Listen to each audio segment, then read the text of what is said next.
I went on a Switzerland road trip and I planned to see the Rhine Falls, Verdenberg, Interlaken, and Lauterbrunnen Valley in 3 days.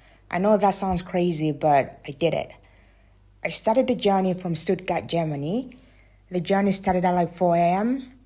The first stop was meant to be the Rhine Falls, but at one point we got lost and ended up in this random town. I think this was still Germany though. And so we just decided to get some breakfast in this town. I have no idea what it's called, but the pastry was good. And the lady in this cafe was so nice. We had a language barrier, but with the low communication we had, she came off as really nice. Roundabout.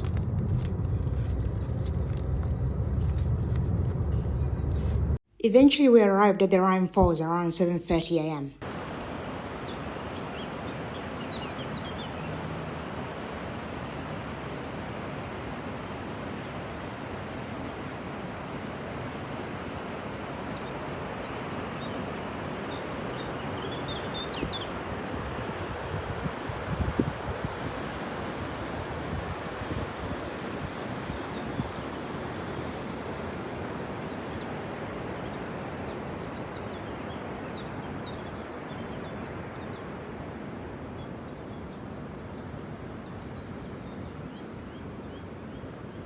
The Rhine Falls is actually the largest waterfall in Europe by water flow.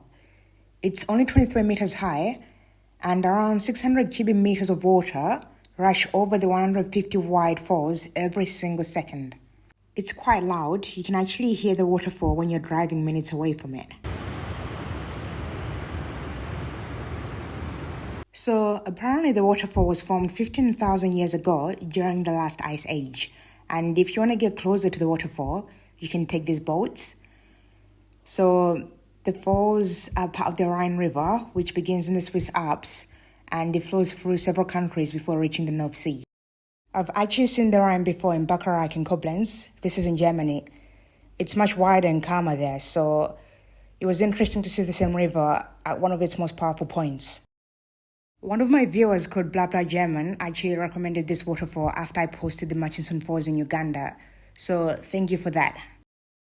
And after seeing both waterfalls in person, the Murchison Falls still felt more violent. It's loud and it looks like a natural disaster is about to happen.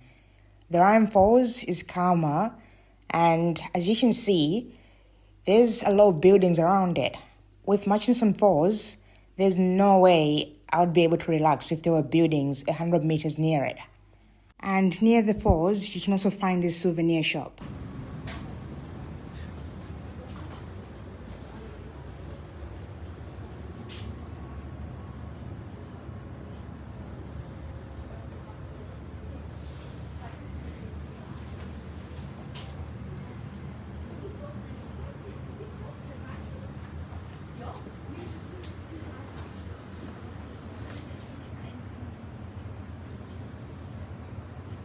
Also, parking is quite easy to find, so that wouldn't be a problem if you're driving. Unless maybe you go at a busy time. We did go early in the morning, so maybe that's why. Eventually, we moved on to the town center of Schaffhausen.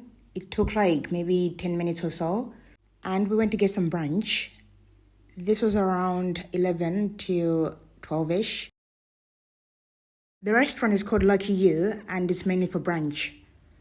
We chose this restaurant because it was one of the higher rated restaurants in this town, and I ordered some avocado on toast with chili oil.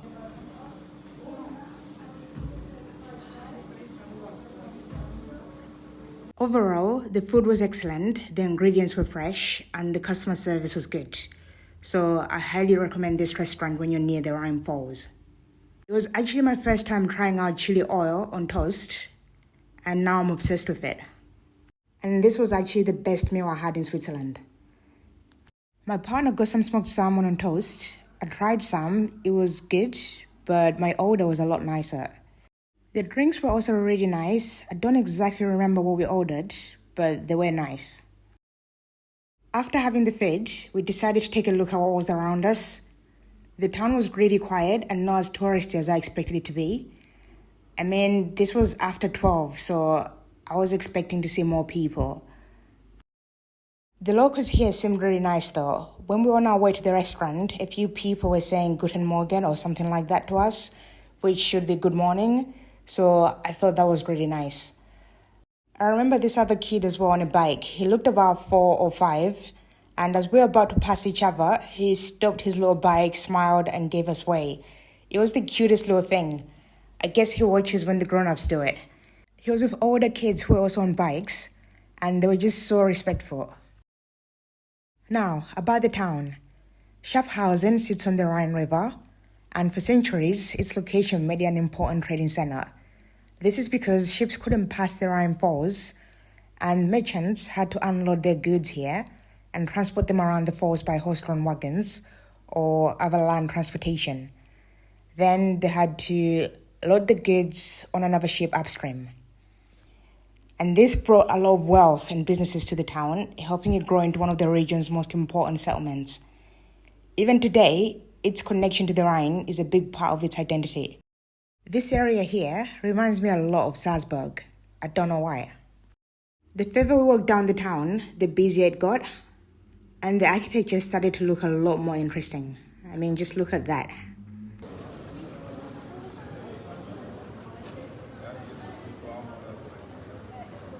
They also had this farmer's market.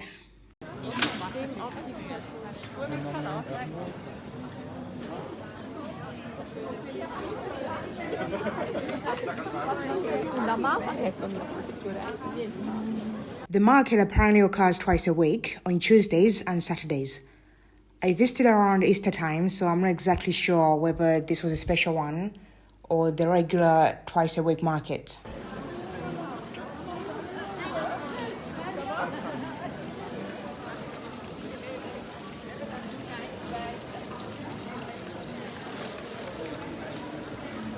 The further we walked down, we came across another market. If you want to see panoramic views of the town, you could visit the Munod Fortress. This way you get to see the Rhine and the surrounding countryside. For the Rhine Falls and to visit this town, I think I'll recommend half a day. Maybe a full day if you want to take things slow, but 1 day maximum. If you have to fly into Switzerland, the closest airport is Zurich, and you can take a train after. It should take you 35 to 40 minutes. And if you plan to drive here, there are a lot of car parks, so parking shouldn't be a problem.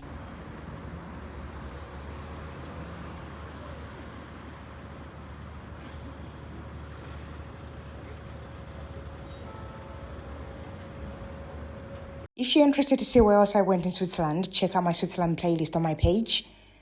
And thank you very much for watching. I hope to see you in the next video. Bye.